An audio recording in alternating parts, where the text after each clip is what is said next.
प्रश्न पूछा था अम्ब। अम्ब स्वर्ग लोक को कहते हैं, जल से भरे बादलों को भी अम्ब कहते हैं। जो अंतरिक्ष लोक से जो ऊपर होते हैं उसको अम्ब कहते हैं। उसको क्या कहते हैं? अम्ब। जहाँ किरणें नहीं हो, किरणों से ऊपर का जो स्थान अपने यहाँ अम्ब कहलाता है, जो अम्बलोक ऐत्रेय उपनिषद का था। ऐत्रेय और तैत्तिरीय उपनिषद पूरा हो गया था। तैत्तिरीय उपनिषद में शिक्षावल्ली, ब्रह्मानंदवल्ली, भृगुवल्ली, ठीक है। तो शिक्षावल्ली में शिक्षाओं का वर्णन था, ब्रह्मानंदवल्ली में पंचकोश का वर्णन था, और भृगुवल्ली में सामान्य साधना और परमात्मा की विभूतियों का वर्णन था। तत्पश्चात हमने छांदोग्य उपनिषद आरंभ किया था। छांदोग्य उपनिषद,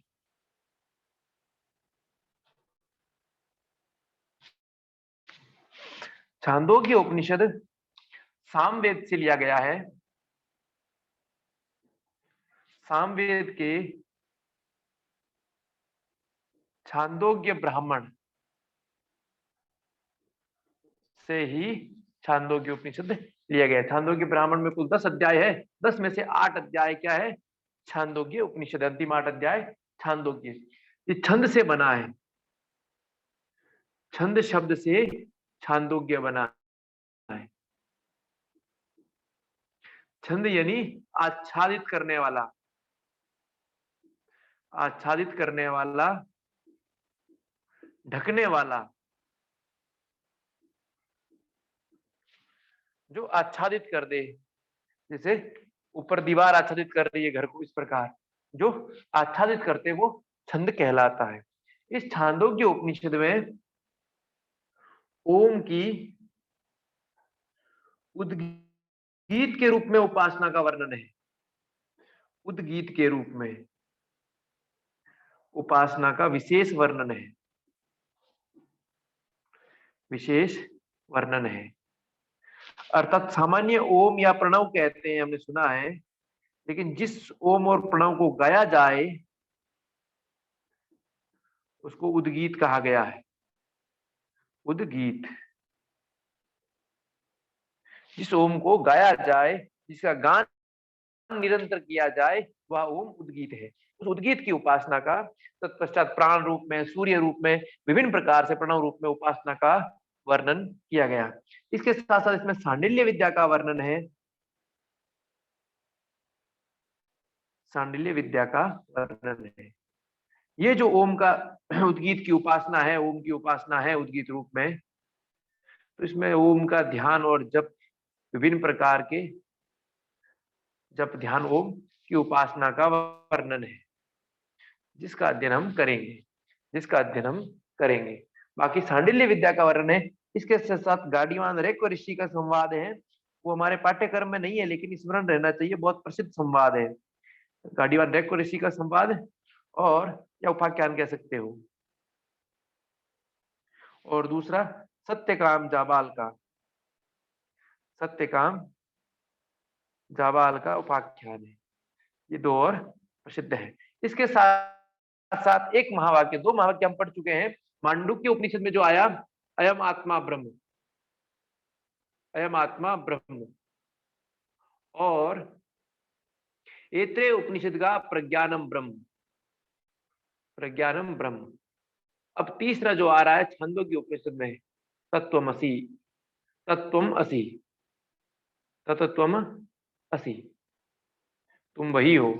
कौन? जो परमात्मा है, जो परमात्मा है। इस प्रकार छांदोग्य उपनिषद हमारा पाठ्यक्रम में है। तो ओम से ही, उद्गीत से ही ये उपनिषद आरंभ होता है। ओम से ही उपनिषद आरंभ होता है। जिस प्रकार मांडुक्य उपनिषद में कहा कि संपूर्ण जगत ओम का ही उपव्याख्यान है, ठीक इसी प्रकार इसमें भी कहा जाता है, इसमें भी कहा जाता है। ओम इस अक्षर का यज्ञ में उद्गाता सर्वप्रथम। ओम का यज्ञ में, अर्थात भारतीय संस्कृति यज्ञ संस्कृति है।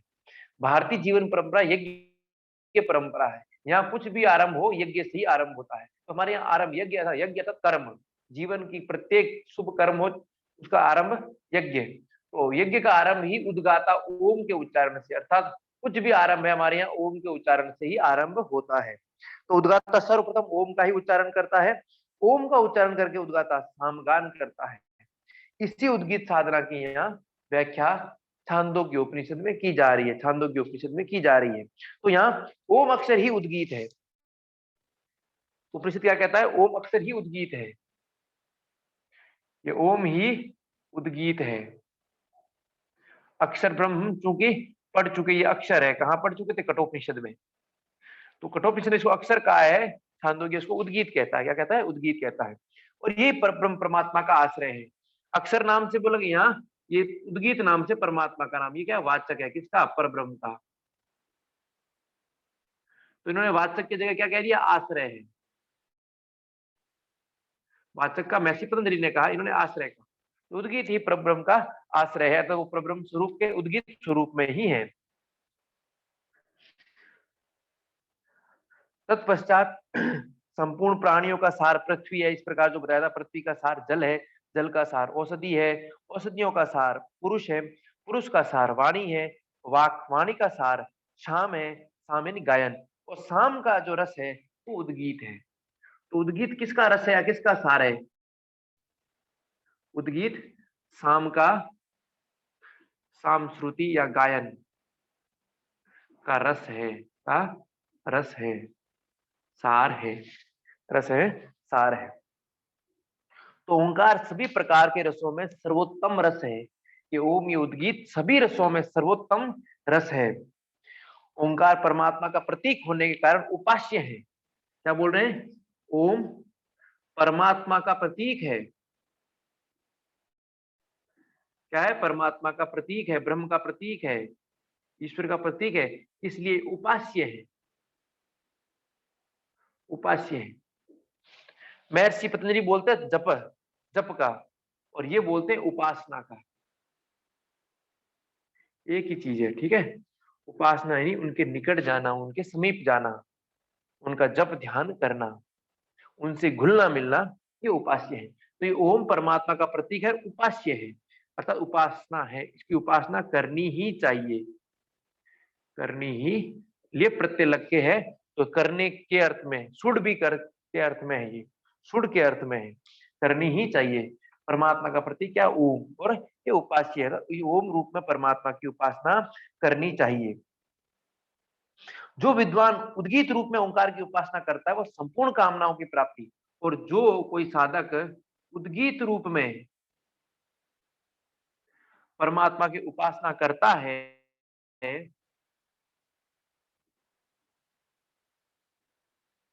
वह संपूर्ण कामनाओं की प्राप्ति करता है, था संपूर्ण कामनाओं को प्राप्त करता है,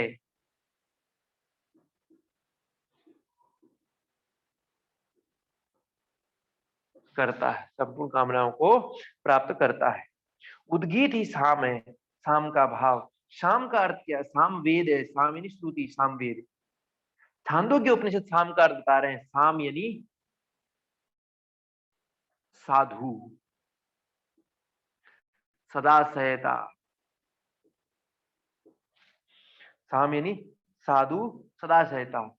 साधु मीन्स सत व्यवहार करने वाला, श्रेष्ठ, उत्तम, उसको साधु, सज्जन, उसको साधु कहते हैं अपने यहाँ। साधु श्रेष्ठ, टॉप, हाईएस्ट क्वालिटी को साधु। तो साम अर्थात साधु, सदा सदा सहता पूर्ण आचरण, व्यवहार। ये ओमकार अनुमति सूचक भी है। उपनिषद क्या? उपास्य तो ही है, साथ में अनुमति सूचक भी है। अनुमति देने के अर्थ में गुरु या भारतीय संस्कृति में जब भी अनुमति का कोई होता था तो ओम शब्द की अनुमति देके सब प्रस्ताव को हाँ कहते थे। ओम, ओम कह दिया अर्थात अनुमति मिल गई, अर्थात ये अनुमति सूचक है। और ये अनुमति शब्द अनुमति पद है, और ये समृद्धि पद है, अर्थात ये समृद्धि पद है। तो ओम समृद्धि को देने वाला भी है, ठीक है। अनुमति समृद्धि पद है, और जो इस प्रकार ओम को जानता है वह भी क्या है? इसको जानने वाला ओम को संपूर्ण कामनाओं की पूर्ति कराता है। उसकी भी संपूर्ण कामनाओं, कौन जो अनुमति सूचक के रूप में ओम की उपासना करता है, वह भी संपूर्ण कामनाओं को प्राप्त करता है, उसकी भी सामने। तो एक तो उद्गीत रूप में परमात्मा की उपासना करता है, वो भी संपूर्ण कामना है। और जो अनुमति सूचक है, अनुमति है, समृद्धि पद है, ओम समृद्धि को देने वाली, इस रूप में उपासना करने पर भी ये संपूर्ण कामनाओं को पूर्ति, अर्थात ओम कामनाओं की पूर्ति। और हम प्रश्नोपनिषद में अध्ययन कर चुके हैं, मांडुक्य उपनिषद में भी अध्ययन कर चुके हैं, इस मात्रा को करने पर कौन सी कामनाएं पूर्ति होती है, वो हम अध्ययन कर चुके हैं।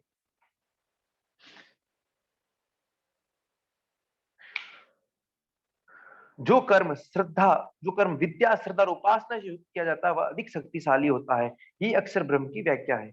ओंकार रूपी अक्षर ब्रह्म, या ओंकार को अक्षर ब्रह्म कहा है। और इस अक्षर ब्रह्म की उपासना बोल रहे हैं, इसकी तो इसका अनुष्ठान क्या बोल रहे हैं, विद्या पूर्वक, कर्म पूर्वक, विद्या श्रद्धा, विद्या श्रद्धा और उपासना से युक्त किया जाता है, तो इसका फल शीघ्र और अच्छा मिलता है। विद्या पूर्वक था ज्ञान पूर्वक, श्रद्धा पूर्वक यानी भक्ति विशेष पूर्वक, और उपासना अर्थात उनके निकटता, उनकी समीपता। हमने पढ़ा था ब्रह्म के मन समीप अतिशय स्मरण करता हुआ, तो उपासना करते अतिशय स्मरण, अतिशय स्मरण। इस प्रकार इस ब्रह्म का अनुष्ठान, इस ब्रह्म को प्राप्त के लिए कर्म किया जाए तो ये शीघ्र ही प्राप्त होता है, शीघ्र ही। तो यही अक्षर ब्रह्म की व्याख्या है। और वह कर्म अधिक शक्तिशाली होता है। तो कोई भी कर्म करेंगे विद्या श्रद्धा और उपासना से युक्त होकर करेंगे, तो कर्म अधिक शक्तिशाली बन जाता है, अधिक शक्तिशाली बन जाता है, वह कर्म अधिक शक्तिशाली बनता है। ऐसा उपनिषद कह रहे हैं, ऐसा उपनिषद कह रहे हैं।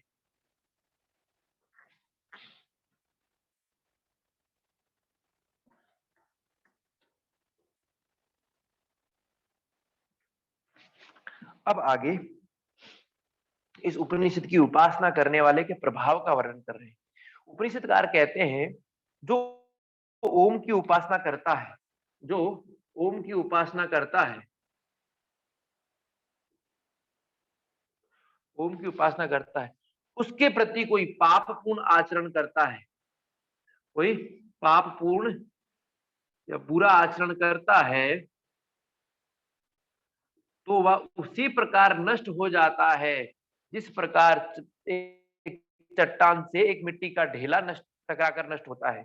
अर्थात जो ओम की उपासना करता है, इसके प्रति कोई भी घटिया व्यवहार करता है, खराब व्यवहार करता है, निम्न गुणवत्ता का व्यवहार करता है, तो वह व्यक्ति नष्ट हो जाता है। किस प्रकार, जैसे एक बड़ी चट्टान होती है, उस पर एक मिट्टी का ढेला उससे टकराएगा तो वो चूर चूर होना ही है।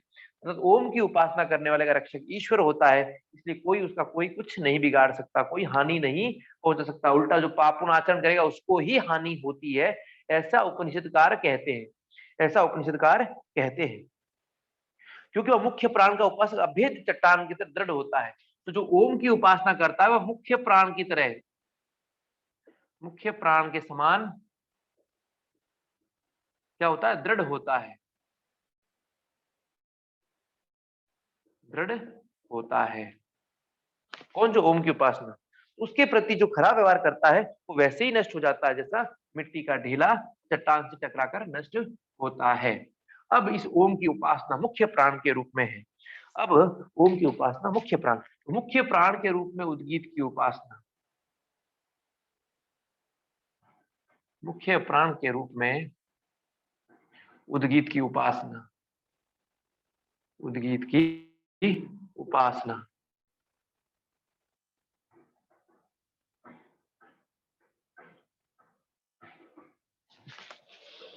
तो ये ओम मुख्य प्राण है, क्या है, मुख्य प्राण है।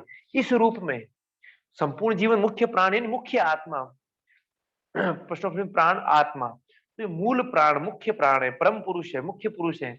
इस रूप में जो इसकी उपासना करता है वो क्या प्राप्त करता है, और किन किन ने किया उस प्रकार का वर्णन है। तो सबसे पहले मुख्य प्राण के रूप में ओम की उपासना करने वाले कौन है, अंगिरा ऋषि। अंगिरा ऋषि ने मुख्य प्राण के रूप में, मुख्य प्राण के रूप में इस ओम की या उद्गीत की उपासना की, उद्गीत की उपासना की। अतः प्राण को आंगिरस भी, इसलिए इस प्राण को क्या कहा गया? आंगिरस। आंगिरस में संपूर्ण शरीर के अंगों को पुष्ट करने वाला, रस प्रदान करने वाला आंगिरस। तो प्राण संपूर्ण अंगों को रस प्रदान करता है, ऊर्जा प्रदान करता है, क्योंकि संपूर्ण अंगों का रस है तो आधार है। तो प्राण ही संपूर्ण अंगों का आधार है।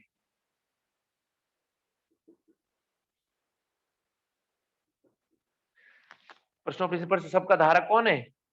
प्राण है। तो वो प्राण, तो प्राण ही सबका धारक है, सबका प्रकाशक है, सबसे वरिष्ठ है। तो ये प्राण मुख्य प्राण के रूप में अंगिरा ऋषि ने यहाँ ओम उद्गीत की उपासना की, इसलिए इस प्राण को क्या कहा गया? आंगिरस। आंगिरस अर्थात संपूर्ण अंगों का रस, संपूर्ण अंगों का रस, आंगिरस। ठीक है, संपूर्ण अंगों का आधार। तत्पश्चात मुख्य प्राण के रूप में बृहस्पति देव ने, बृहस्पति ने उपासना की। तेन तम हम बृहस्पति उद्गीतम उपासाम चक्रम एतम एव बृहस्पति मन्यते वागधि बृहति तस्या एष पति। तो बृहस्पति देव ने मुख्य प्राण के रूप में उद्गीत की उपासना की, इसलिए इस प्राण को बृहस्पति भी कहा गया है। इस प्राण को क्या कहा गया? क्योंकि वाक को बृहति कहा गया और उसके पति स्वामी होने से प्राण को बृहस्पति कहा गया है। तो इसको भी तोड़ कर कहा गया बृहति अर्थात वाक, वाणी, और वाणी का पति यानी स्वामी।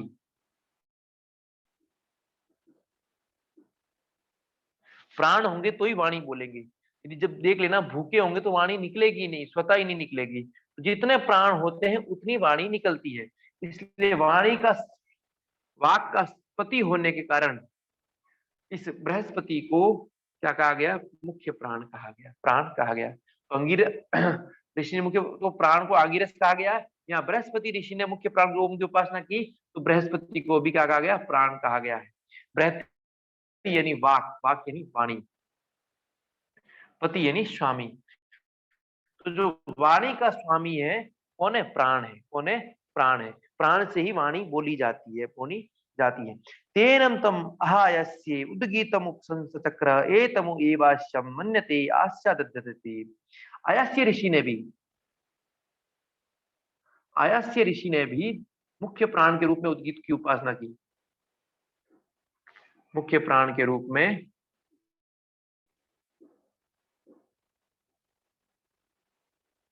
उद्गीत की उपासना की, मुख्य प्राण के रूप में उद्गीत की उपासना की। तो इन्होंने भी मुख्य प्राण, तो अतः प्राण को आयास्य भी कहते हैं। प्राण को क्या कहते हैं? आयास्य। क्योंकि ये प्राण मुख से ही निष्क्रमण करता है, प्राण मुख से ही निष्क्रमण, मुख से ही बोलते, हृदय से लेकर नासिका पर्यंत में। तो इसलिए इस प्राण को मुख्य, आयास्य यानी मुख से निष्क्रमण, मुख से निष्क्रमण यानी निकलने वाला, निकलने वाला। आयास्य ऋषि ने भी मुख्य प्राण के रूप में उपासना की, इसलिए आयास्य को भी प्राण कहते हैं, या प्राण को आयास्य कहते हैं। आयास्य अर्थात मुख से निष्क्रमण करना, मुख से निकलना। चौथा, दल्व ऋषि के पुत्र, दल्व ऋषि के पुत्र बक ऋषि ने भी मुख्य प्राण के रूप में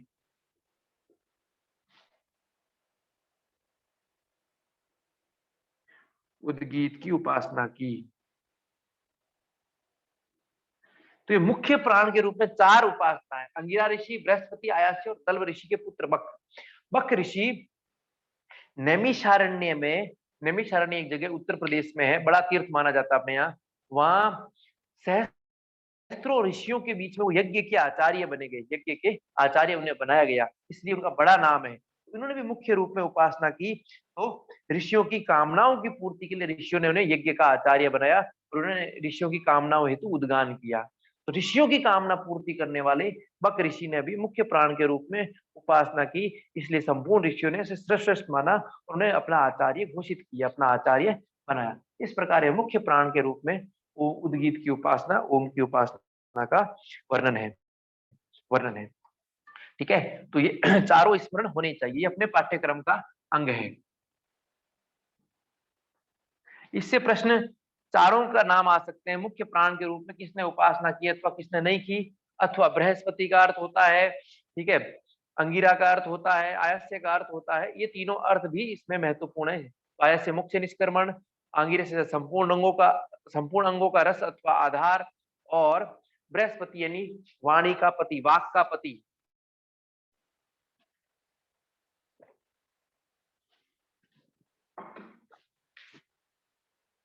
अब ओम की आदि देवी उपासना, हमने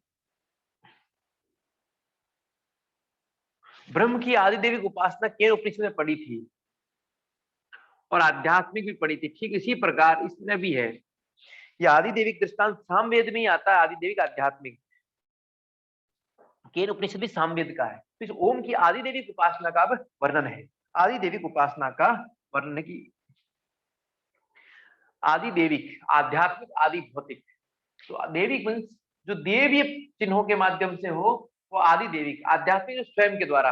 और चूंकि ब्रह्म का आदि भौतिक लक्षणों से होता नहीं है, इसलिए आदि भौतिक का यहाँ प्रयोग नहीं किया गया। तो आदि देविक रूप में तो उपनिषद कहते हैं अथा आदि देवतम या एवाशौ तपति उद्गीतम उपासित्य धन्वा एष प्रजाभ्य उद्गायते उद्यम स्तमो भय पहनता हवै भैष्य तमसो भवती एव वेद। अब आदि देवी की उपासना का वर्णन करते हैं।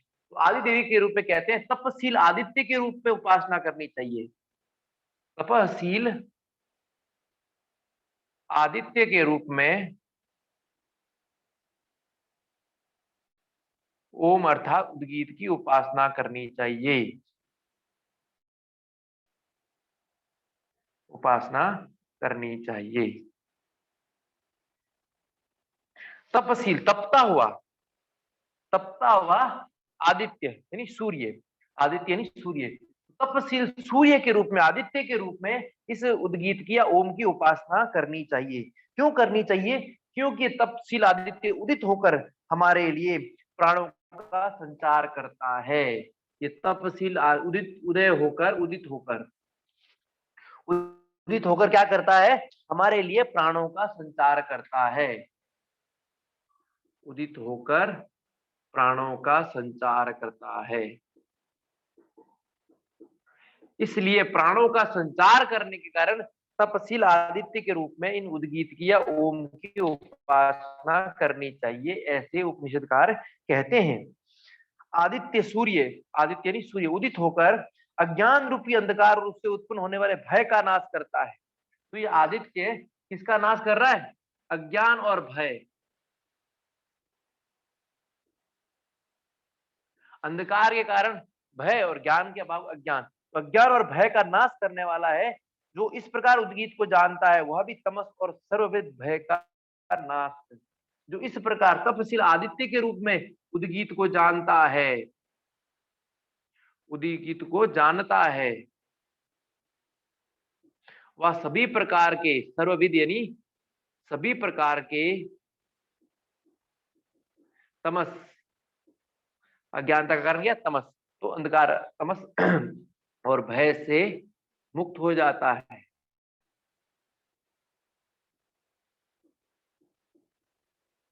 भय से मुक्त हो जाता है। कौन? जो तपशील आदित्य के रूप में उद्गीत की उपासना करता है, उसके समस्त अज्ञान और भय दूर हो जाता है, अथा सभी प्रकार से भयों से और तमस से मुक्त हो जाता है, मुक्त हो जाता है।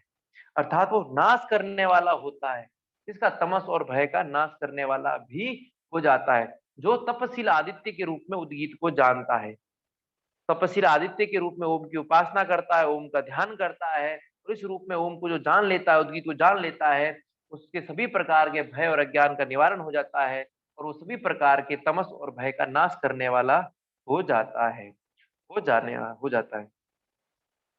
भय जन्म मृत्यु का भय, सब प्रकार का भय। तपने वाले प्रकाशक रूप में सूर्य की उद्गीत रूप में उपासना करनी चाहिए। तपने वाले प्रकाशक के रूप में तपशील आदित्य, तपता हुआ प्रकाशित होता हुआ आदित्य के रूप में इस ओम की उद्गीत। ओम कैसा है? तपता हुआ जो प्रकाश फैलाता है, जो तपता हुआ प्रकाश फैलाता है, वैसा आदित्य ही ओम है। इस भाव से निरंतर ध्यान चिंतन करते हुए जो ओम का जप करता है, वह उस भाव को प्राप्त होता है, उसके समस्त प्रकार का तमस और भय का नाश हो जाता है, ऐसा उपनिषद कहते हैं, ऐसा उपनिषद कहते हैं।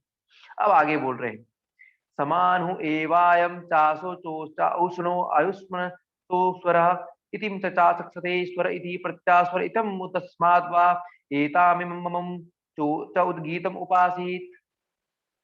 ये प्राण और सूर्य दोनों समान है। अब बोले क्यों करना चाहिए, तो उपनिषद बोलते हैं सूर्य और प्राण समान है। समान क्यों? कि दोनों उष्ण है, दोनों क्या है, गर्म है, दोनों हीट से युक्त है, दोनों उष्ण है। ये प्राण भी उष्ण है, सूर्य भी उष्ण है। इस प्राण को भी स्वर कहते हैं, इस प्राण को भी स्वर कहते हैं, और इस सूर्य को भी स्वर कहते हैं, और इस प्राण को भी प्रत्यास्वर कहते हैं, और इस सूर्य को भी प्रत्यास्वर कहते हैं। ये स्मरण रखना, स्वर और प्रत्यास्वर।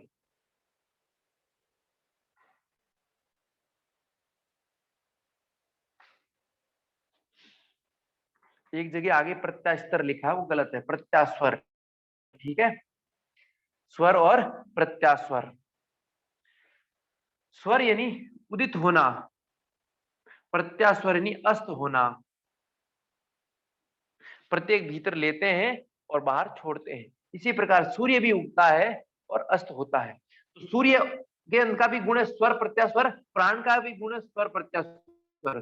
सूर्य भी उष्ण है और प्राण भी उष्ण है, तो दोनों एक समान है, ऐसा उपनिषदकार में उपनिषद कहता है। उपनिषद में उपनिषदकार कहते हैं, क्या कहते हैं, कि गुण दृष्टि से प्राण सूर्य के समान ही है, सूर्य के समान ही है। ये सूर्य ही उष्ण है और प्राण भी उष्ण है। सूर्य को स्वर कहते हैं, प्राण को भी स्वर कहते हैं। सूर्य को स्वर और प्रत्यास्वर दोनों कहते हैं। अतः प्राण और सूर्य रूप में उद्गीत की उपासना करनी चाहिए। तत्वता अभेद, तत्व तो दोनों एक ही है। प्राण कैसा है, जैसा सूर्य है वैसा ही प्राण है। अभेद होने के कारण इस तपस्विल आदित्य के रूप में ओम की उपासना करनी चाहिए। ओम की, तो ये उपासना आदि देवी दृष्टांत है। ये ओम की, उद्गीत की आदि देवी उपासना का दृष्टांत है तपस्विल आदित्य के रूप में। दूसरा वर्णन कर रहे हैं उपनिषदकार, क्या वर्णन करते हुए कह रहे हैं कि व्यान के रूप में, व्यान के रूप में उद्गीत की उपासना या ओम की उपासना। व्यान क्या है, पंच प्राण में से एक प्राण है। तो यहाँ व्यान से दृष्टांत करते हुए ओम की उपासना का वर्णन उपनिषदकार कर रहे हैं। क्या कर रहे हैं, अतः खलु व्यान में उद्गीतम उपासितम, अर्थात एक अर्थात दूसरे प्रकार से आदित्य, तो तपस्विल आदित्य के बाद बोल रहे दूसरे प्रकार से व्यान के रूप में, व्यान के रूप में उद्गीत की उपासना करनी चाहिए। पुरुष जो नासिका द्वारा श्वास को बाहर निकालता है वह प्राण है। तो यहाँ प्राण किसको कहा है, ये प्रश्न आ सकता है। अपान किसको कहा है, वो आ सकता है। व्यान किसको कहा है, ये आ सकता है, क्योंकि यहाँ भिन्न कहा गया है। तो छांदोग्य के उपनिषद के अनुसार प्राण क्या है, तो जो नासिका द्वारा श्वास को बाहर निकालता है वह प्राण है। तो बाह्य श्वास को यहाँ प्राण कहा गया है, ठीक है। दूसरा, जो भीतर श्वास लेता है वह अपान है। अपान को क्या कहा, जो भीतर श्वास लेता है। तो आंतरिक श्वास को इन्होंने अपान कहा है, आंतरिक श्वास को अपान कहा है।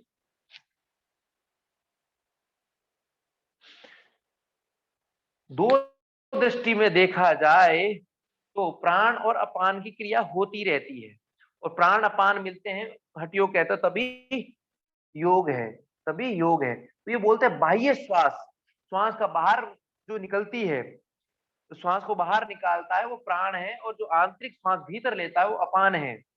और प्राण पान की जो संधि है वो व्यान है। इन्होंने व्यान और अपान की संधि को,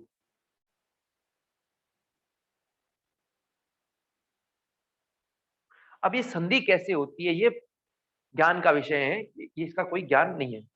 क्योंकि अपान और प्राण के बीच का जो स्थान तो समान कहलाता है, प्रश्नों में हमने वर्णन किया वही है। लेकिन व्यान प्राण जो नस नाड़ियों में रहता है, संपूर्ण जगह रहता है। अब प्राण अपान का जहां भी मिलना होगा, उनकी जो बीच की संधि है उसको इन्होंने व्यान कहा है। क्या कहा है? व्यान। जो व्यान है वही वाक है। तो ये व्यान प्राण नहीं होगा फिर। ये तत्वतः दृष्टि से जो पंच प्राण रूपी व्यान है वह व्यान नहीं है। यहाँ इस व्यान को वाक भी कहा। ये मुझे जहां लगता है ये योग है। क्या है? योग है। प्राण और अपान की संधि। तो भीतर अर्थात जो श्वास जाता है, श्वास नीचे की ओर जाता है, वहीं बाहर निकलने को बोला है। और अपान ऊपर की ओर उठता है, इसलिए इसको भीतरी श्वास कहा गया है। दोनों जहां संधि रूप में मिलते हैं, प्राण और अपान, प्राण का नीचे की ओर जाना अर्थात बाहर निकलना, अपान का ऊपर की ओर उठना अंदर आना, ये जो दोनों की संधि है वह व्यान कहलाता है। वह क्या कहलाता है? व्यान। वही वाक है। वाणी व्यान का ही कार्य है। वाणी व्यान का ही कार्य है। जबकि हम पहले पढ़ चुके हैं, बोलते हैं किससे? प्राण से ही। प्राण है तो इसमें भी पढ़ चुके हैं, प्रश्नोपनिषद में भी प्राण का कार्य है वाणी, वाक। ठीक है। लेकिन यह वाणी व्यान का कार्य है। व्यान का ही कार्य है।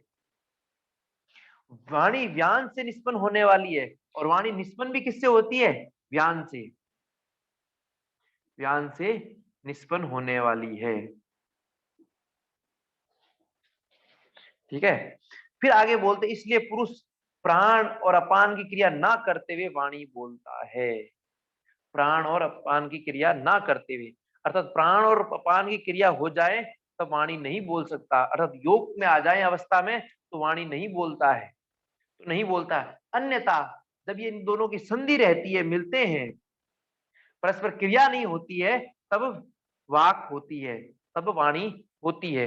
अन्य समय में, अन्य समय में वाणी नहीं बोल सकता। प्राण और अपान की क्रिया चलती रहेगी तब साधक वाणी नहीं बोल सकता। तो ये प्राण और अपान की क्रिया योग की है। और योग कर, जब योग में स्थित होता है तब साधक नहीं बोलता है। साधक को बोलने की आवश्यकता नहीं पड़ती है। अन्य अवस्था में जो संधि की अवस्था है, जो संधि की अवस्था है, इस अवस्था में ये व्यान है। और इस व्यान को इस व्यान के समय में इस व्यान से ही वाणी निष्पत्ति होती है। तो प्राण और अपान जहां मिलते हैं, उस मिलन को व्यान का है। उस व्यान को इन्होंने क्या कहा? इससे वाणी की निष्पत्ति, ये वाक है।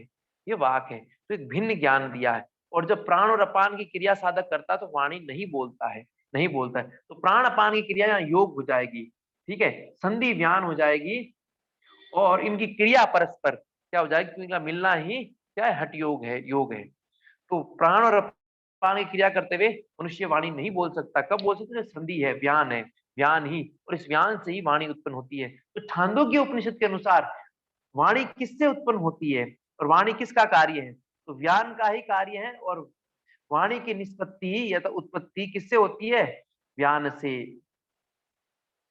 व्यान से होती है। ये छांदोग्य उपनिषद कहता है। ये छांदोग्य उपनिषद, ये भी एक आदि दैविक दृष्टांत है। ये भी एक आदि दैविक उपासना का दृष्टांत है कि व्यान रूप में करने पर, तो व्यान रूप में करने पर अर्थात वाणी बोलता तब ओम का निष्पन्न होता है। ओम का निष्पन्न, ओम का उच्चारण होता है, ओम का जप होता है, जप होता है। अब आगे उपनिषदकार एक अन्य प्रकार की उपासना, ओम की उपासना का वर्णन करते हैं। तो शुरू में उद्गीत की उपासना की। ठीक है। तो उसमें उपासना करने से क्या हुआ? संपूर्ण कामनाओं को प्राप्त कर लेता है। ठीक है। उद्गीत रूप में की तो संपूर्ण कामनाओं को प्राप्त कर लेता है। तत्पश्चात जो ओम की उपासना करता है उसका फल बताया। उससे कोई उसके प्रति कपटपूर्ण व्यवहार करता तो वो नष्ट हो जाता है, जैसे चट्टान से टकराकर मिट्टी का ढेला। ठीक है। फिर मुख्य प्राण के रूप में ये दूसरी उपासना है। उद्गीत में पहला, दूसरा मुख्य प्राण के रूप में उपासना, वो 4 ऋषि लोग करते हैं। ठीक है। फिर आदि देवी की उपासना। आदि देवी में तीसरे प्रकार की उपासना है तपस्शील आदित्य के रूप में। तपस्शील आदित्य के रूप में 3 उपासना। चौथी उपासना ज्ञान के रूप में। किसके रूप में? ज्ञान के रूप में। तो ये स्मरण रखना है, ज्ञान के रूप में चौथी उपासना। अब पांचवी उपासना उद्गीत के अक्षरों के रूप में उद्गीत की उपासना। उद्गीत के अक्षरों से,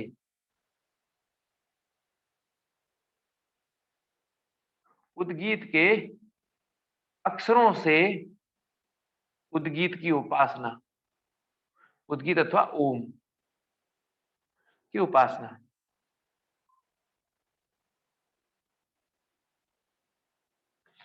तो ये उद्गीत शब्द उत धन गी धन था से बना है। उतगी था, उद्गीत, संधि होने के कारण ता का दा हो जाता है।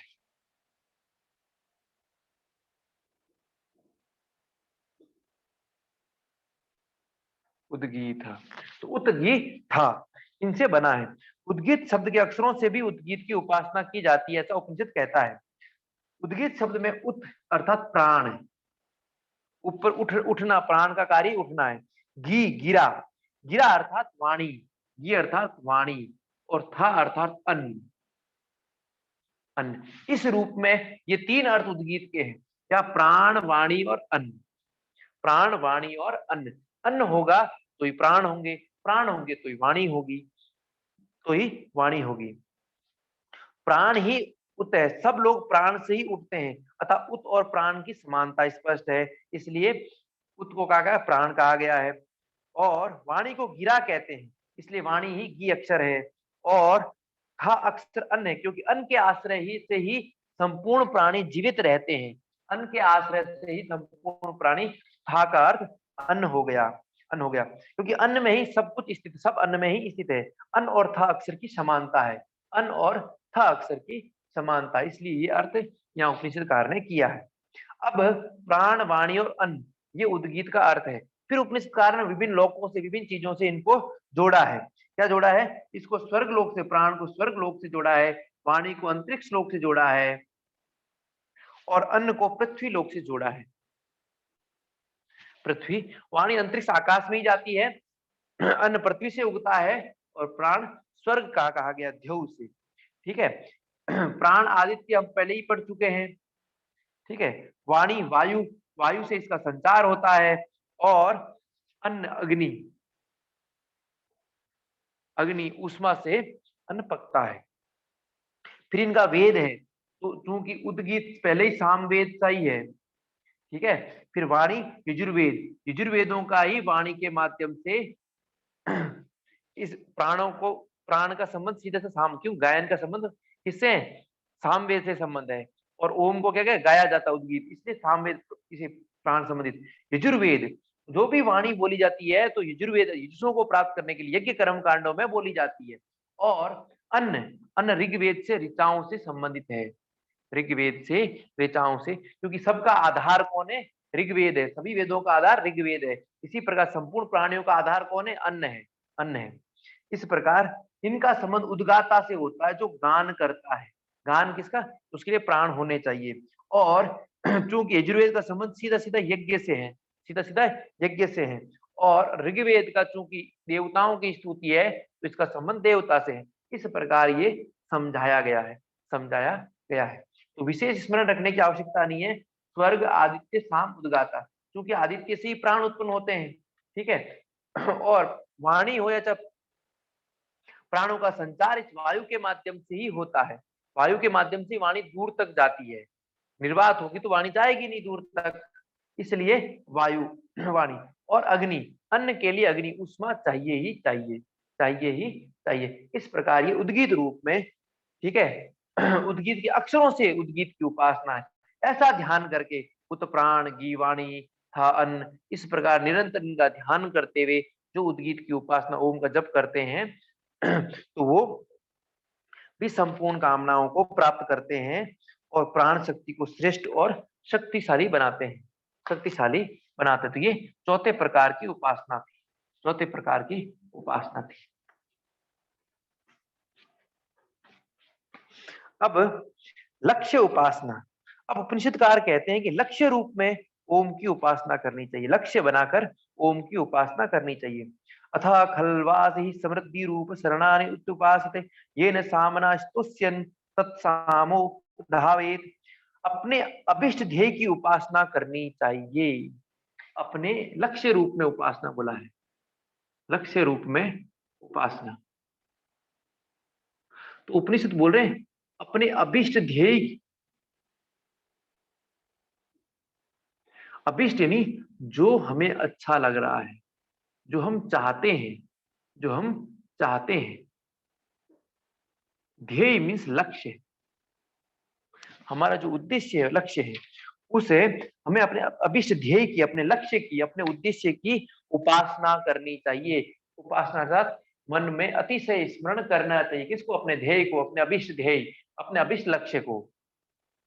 इससे निश्चय पूर्वक अभिष्ट साधन, अभिष्ट कामनाओं की समृद्धि प्राप्त होती है। तो ओम का जप करते हुए, अपने अभिष्ट ध्येय का चिंतन करते हुए, उपासना करते हुए साधक जप करेगा तो अवश्य ही वो अपनी समस्त कामनाओं की समृद्धि प्राप्त करेगा, अर्थात कामनाओं की पूर्ति होगी।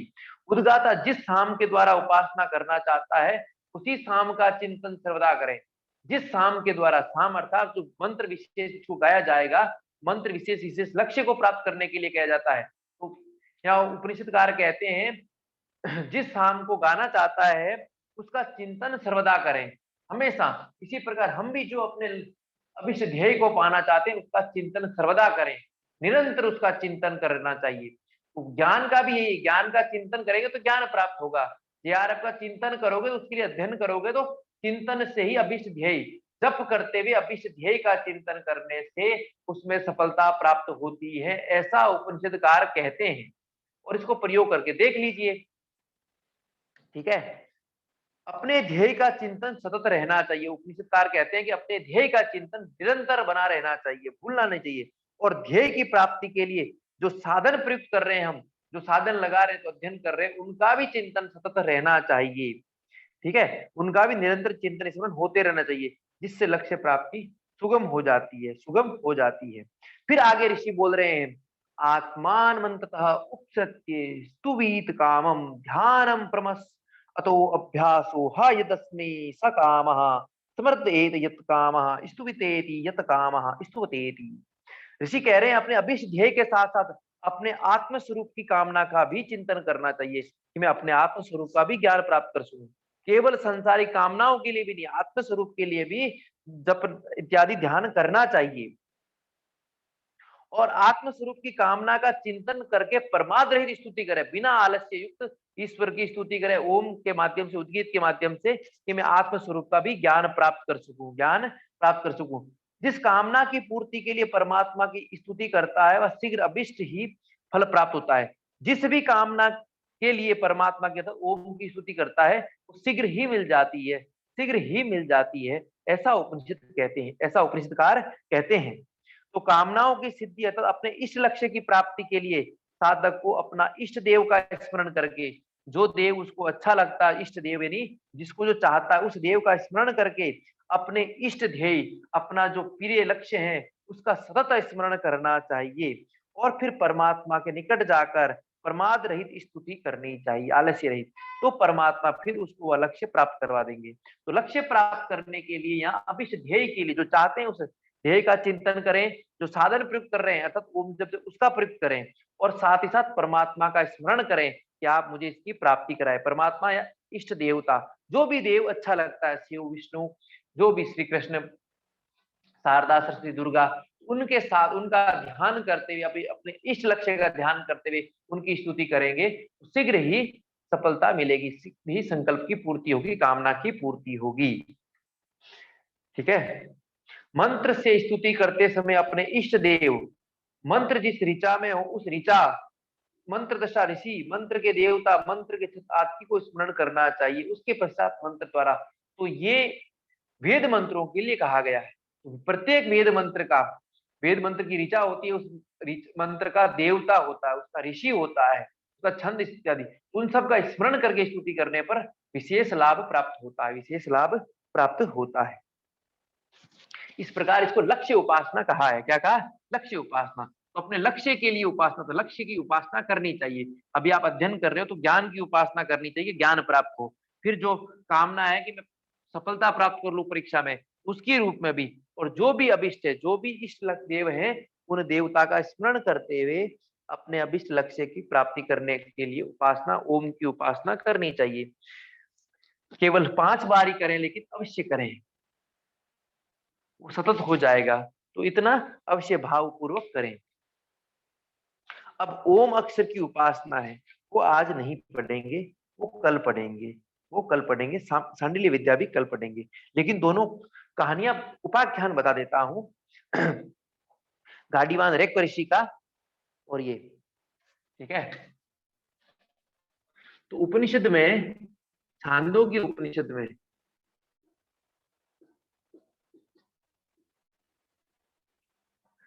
ज्ञान से संबंधित, ज्ञान तत्व ज्ञान से संबंधित एक उपाख्यान आता है, गाडीवान ऋषि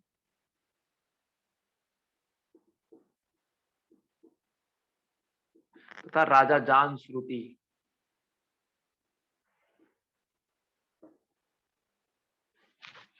राजा जनश्रुति के पौत्र, राजा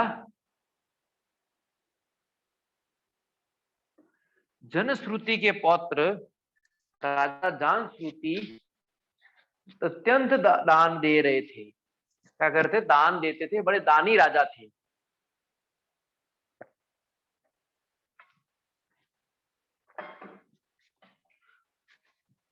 जब वो दान दे रहे थे तो उड़ते हुए हंस इत्यादि बोले कि राजा जानश्रुति दान तो बहुत कर रहे हैं, लेकिन जो कीर्ति तेज गाडीवान ऋषि का फैल रहा है, उसके सामने इनकी कीर्ति, इनका तेज फीका पड़ रहा है, इनका तेज फीका पड़ रहा है।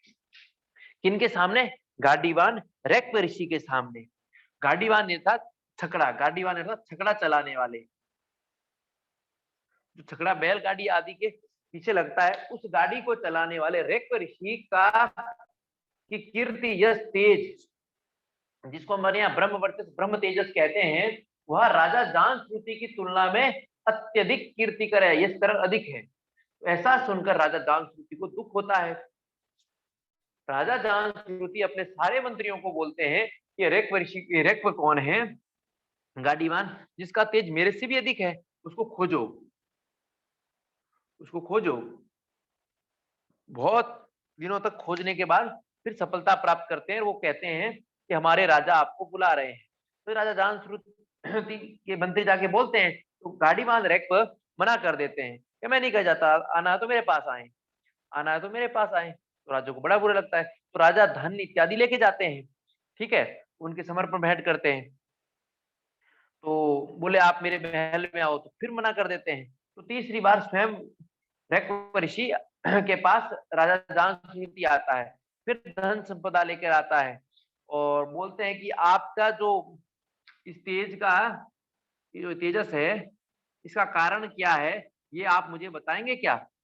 ये जो ब्रह्म तेज है, इसका कारण क्या है, किसके कारण आपको ये मिला है, वह मूल कारण मुझे बताएंगे। तो उन्होंने मना कर दिया। क्या मना कर? क्या चला जा? नहीं।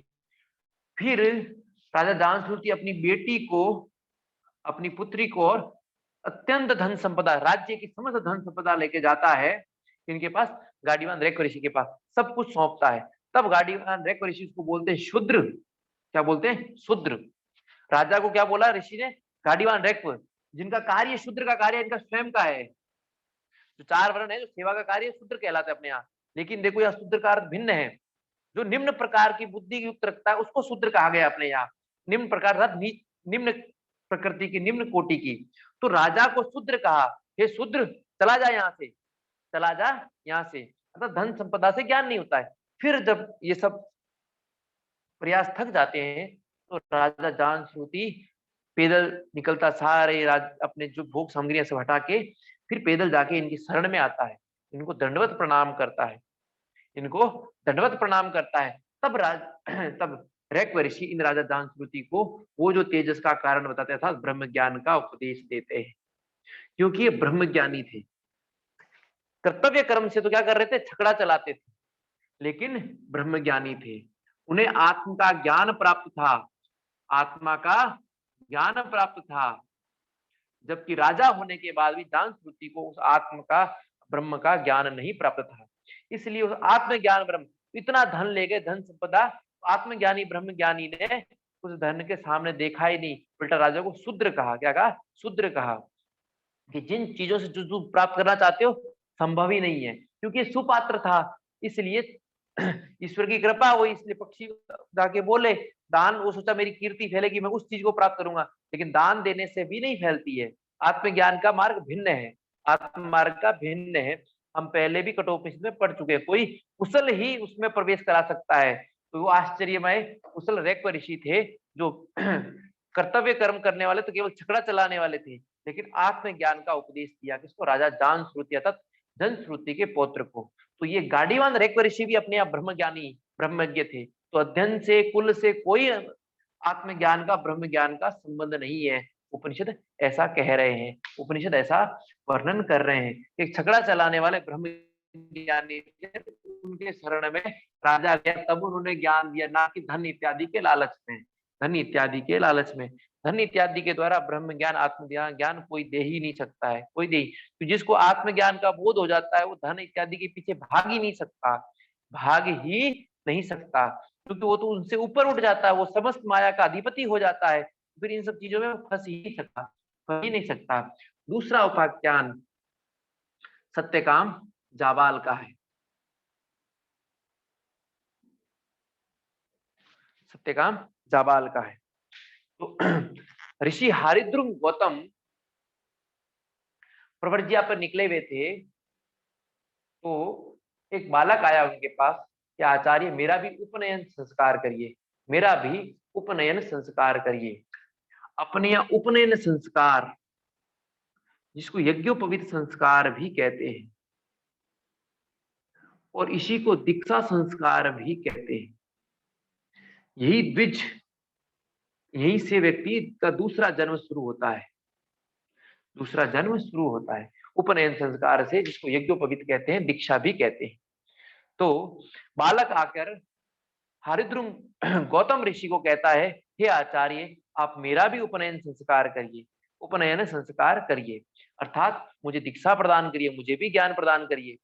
तो हरिद्रुम गौतम ऋषि सत्यकाम उस बालक को बोलते हैं, बेटा अपने घर जाओ और अपनी गोत्र पूछ के आओ। क्या पूछ के आओ? गोत्र। तुम किस गोत्र के हो? गोत्र के अनुरूप अपने यहाँ परंपराएं बनी हुई थी, गुरु उस गोत्र विशेष को ही वह ज्ञान या अपना शिष्य बनाता था, ये अपने यहाँ वैशिष्ट्य था। तो सत्यकाम घर पे जाता है। सत्यकाम की माता का नाम जाबाला था। क्या था? जबाला। तो सत्यकाम जाकर अपनी माँ को पूछता है, माँ माँ मुझे उपनयन संस्कार करना है, करवाना है। और गुरु आचार्य ने पूछा है कि जाके पूछ के आओ गोत्र क्या है, क्या गोत्र क्या है। तब जाबाला सत्यकाम को बोलती है, बेटा मुझे तेरी गोत्र क्या है मुझे ठीक ठीक से स्मरण नहीं है, क्योंकि मैंने कई पुरुषों की सेवा की है, तो मुझे इसका ज्ञान नहीं है कि तुम किस गोत्र के हो, तुम किस, इतने पता है कि तुम मेरे पुत्र हो। तो सत्यकाम जाके वही जो माँ बोलती है वही की वही आचार्य को बोल देते हैं कि मेरी माँ बोल रही है गोत्र पता नहीं है। तब सत्य बोलने के कारण, सत्य बोलने के कारण, सत्य की चाह के कारण ये नाम हरिद्रुम ऋषि गौतम ने इनका नाम दिया सत्यकाम। और माँ भी पूर्ण सत्य बोलने के कारण माँ के नाम का पीछे क्या हो गया? सत्यकाम जाबाल। सत्यकाम जाबाल, इनके नाम पे एक जाबाली दर्शन भी, उपनिषद भी है, जाबाल उपनिषद। तो ये सत्यकाम जाबाल नाम पड़ा। और हरिद्रुम गौतम ऋषि ने इनको बोला, संविदा ले आओ, मैं तुम्हारा उपनयन संस्कार करूंगा, मैं तुम्हारा उपनयन संस्कार करूंगा। और उपनयन संस्कार करके गौतम ऋषि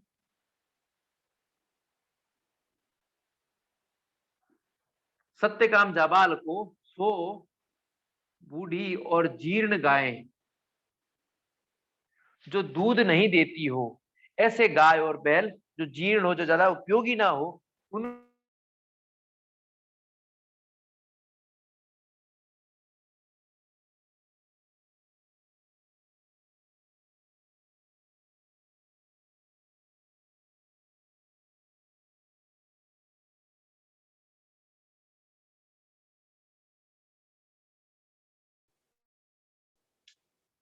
हम